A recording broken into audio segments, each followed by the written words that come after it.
Welcome to Becoming the Ultimate Coach. I am the Jock, and this is the Doc. And with our combined experience in psychology and fitness, we're here to help you become the ultimate coach. And so today we're going to kick off, what does the 2023 fitness consumer want and expect? So this is part one of a two-part series. And so Dr. J, what started this conversation between us? Yeah, well, MindBody came out with their wellness index report, as you know. And for those of you that might not be familiar with MindBody, it's a very large fitness CRM and client relation management system. And they interviewed 17,000 people in the country, and 3 out of 4 of them indicated that wellness was their focus in regards to fitness and health. And one of the first things that I was thinking was like, well, how do you define fitness, or how do you define wellness in this? And what I took from the report was that everybody has their own definition, and it really encompasses mental and physical and other aspects. And so that was really interesting to look at.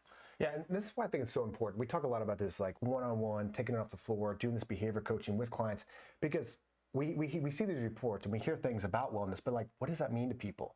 And so that's one of the big things that we talk about with having these conversations with people is breaking down, okay, what does wellness look like for you? But I think what's important about this is people are saying more things besides weight loss. They're saying more things besides six-pack or even tone and stuff like that. So it just, what we're going to break down today is looking at the different marketing that we need to change up because of this, the different sales, like how we might change that up, and just even the offerings and coaching that we do. So Dr. J, thinking of it from a consumer standpoint, when they're thinking about overall fitness and like where they want to start or what gym they want to choose, like what do you think is the biggest approach that gyms need to think about when marketing to people that are thinking about wellness? I think the first thing is to really think about the vocabulary you're using. And although wellness is not a new term to most of us, we have to be really thoughtful that we're using that term. If this is what consumers are indicating in these surveys and things, that wellness is really important to them, wellness words that they're looking for, and understanding and giving a little.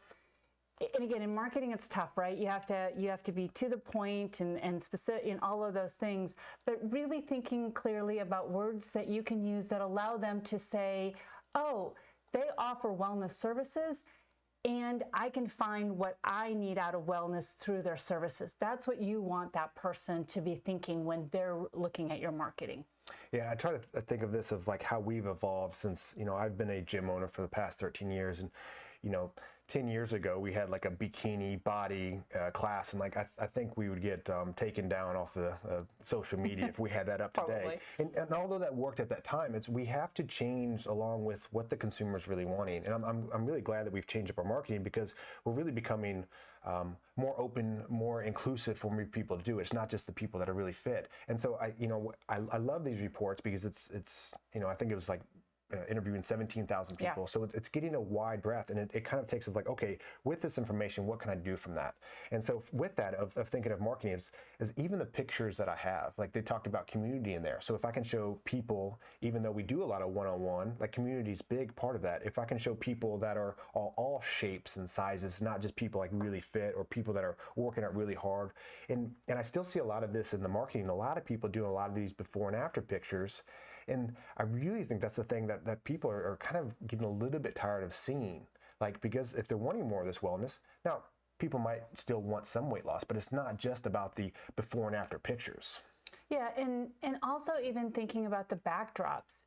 Today's consumer, they know what a treadmill looks like, they know what a squat rack looks like, and they know that most gyms probably have both of them. So you showing your squat rack or the way that it is not screaming wellness. What else? Are you showing conversations?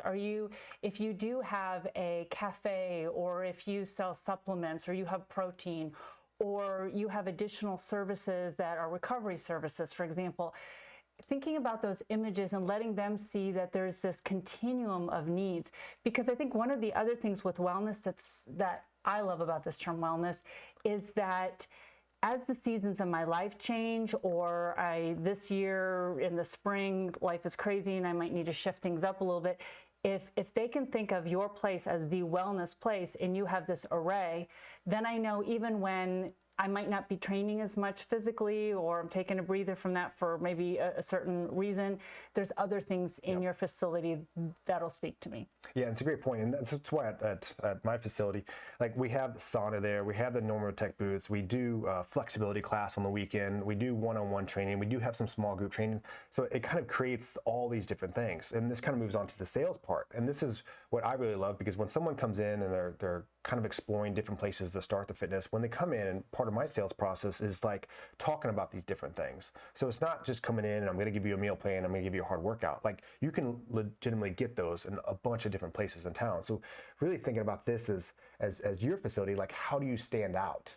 And by offering these different services, like the recovery that we've talked about, by offering the lifestyle coaching that we've talked quite a bit about, of having that one-on-one, by getting into what wellness works for you. So like if you're a client coming in and you're one of these, 3/4 of the people that are into wellness, I'm like, well, what does that mean to you? And then I can make sure I steer that direction. So it's not just, hey, you come in here and we're going to help you lose as much weight as possible. It's more about like, I'm going to tailor this to you. And we legitimately are, because we are meeting on a regular basis one-on-one. So we can alter that. And that's what's really going to make people the happiest, and that's going to get people, to stay longer and pay longer. Well, yeah, and especially, in thinking about the sales, it's the language I use. It's not, hey, what brings you in here? Are you looking to lose weight or build some muscle? A lot of times that's that stereotypical, I'm going to offer you 2 paths. Which one of those do you want? Yeah. But instead saying, we're really interested in your wellness, and we like to, as you pointed out, tailor, individualize. Talk to me a little bit about what you want. And as we've talked about this before, and in this show in particular, is clients will come to you and have certain words that they think they're supposed to say. Yep. Oh, I need to drop a few pounds, or I need to get more toned, or whatever. And in that sales process, really further asking, what does that mean to you? What does tone mean? Why do you want that? And in part of, in that survey, they talked about that people are thinking about even their physical health in regards to their lifestyles that they want to lead. So you're encouraging people to talk about, yeah, I want to go rock climbing, or I want to go take this trip here, and there's a lot of walking, and I want to do this, or I want to look better in my clothes, or I just want to make sure that I'm doing everything I can for the health or stress management, whatever it is. But just opening that conversation up, letting the consumer guide you, and then being able to respond, and that will help close that sale. And I'm seeing this with a lot of my clients coming in, but they really made a point of this too, of a lot more people are thinking about the exercises they're doing to increase their longevity, not just living longer, but like living actively longer, which I think quality of life, right? Super important, because there was a point, I've been doing this for close to 20 years, like people come in and like they wanted to lift like a lot of weight. I was like, what's my max bench or my squat or all these different things? Yep. Like, I hardly see that at all anymore. It's more about like, how do I age at a way that I can still do the things that I love to do? Yeah, and it just speaks to, it's always those cliche things like, 40 is the new 30 or 50 is the new whatever. But people are understanding, and they're also watching the generations before them, and they're not interested in being in restrictive settings and having to have care all the time if they don't need to as they age. There's more opportunities with the internet. We're aware of so many more things that we can do, and I think that people are really trying to embrace, how do I have those experiences? And so the third part of this that we're really diving into, we talked about the marketing, we talked about the sales, but it's also kind of like what services are you offering? Like, what are you doing coaching differently that really hits this wellness part? I think it's what's really popular right now, and I've seen a lot of different circles that I'm in this fitness, is like the small group training. Yes. They're like, large group training's out, one-on-one personal training's out, small group training is what's hot right now, which it could be. Maybe it is. Like, we still do mainly one-on-one personal training. We're doing very well with that, but I think you can make it work in all those markets. But here's the thing about if you're small group or even like the large group, is like, you still need that individual attention, where we talk about this monthly lifestyle coaching session that we really push hard on, because we think that's what clients really need, so they can get into their individual wellness, so they can have the group where they can get the community, which I think is great. And it's a great kind of profit margin when you talk about how many clients per coach, when you look at it on just a business standpoint. And I understand why people like that as it's a business side point. Yeah. But when it comes to like people's wellness, like, it's hard to do that in a group setting, because what we talked is like this term wellness can be very different for different people, and we need to make sure that we're hitting the nail on the head here with that wellness and what it means for you. So if 3/4 of the people are asking for it, and the terms can be slightly different. Like we still need some of that one-on-one time. So offering these, like we talked earlier, the recovery services, or offering these one-on-one monthly sessions where we're doing some of this lifestyle coaching, I think is super important for coaches. Yeah, because in the past, it's always been sort of what's the latest fitness trend, and it's about a physical movement or some sort of new model that's been built around that. And although there's, I talk about this a lot with people's personalities and things like that, people do like to mix things up, and it's good to have some variety and different personality sets, but it's not just about the physical. It's also about that overall mental health, stress relief, just feeling like you're taking care of your holistic self.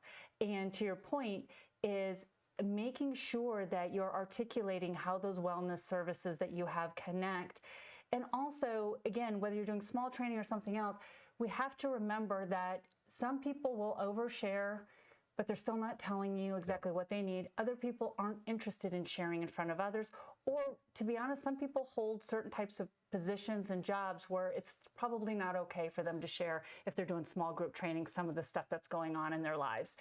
But they need to be able to spend some of that time with you one-on-one to be able to explore how to live that healthier life. And then also even recovery services. When I go to gyms, like when I travel and stuff and they have a bunch, how do I know which one is a good fit for me? How do I know if this is actually what's going to make me feel better? Who's spending that time walking me through that? So just thinking about not only those services, but how you're tailoring it to people, how you're communicating with that so that they truly know that you will individualize and can tailor to them. Yep, love it. You heard it from the doc.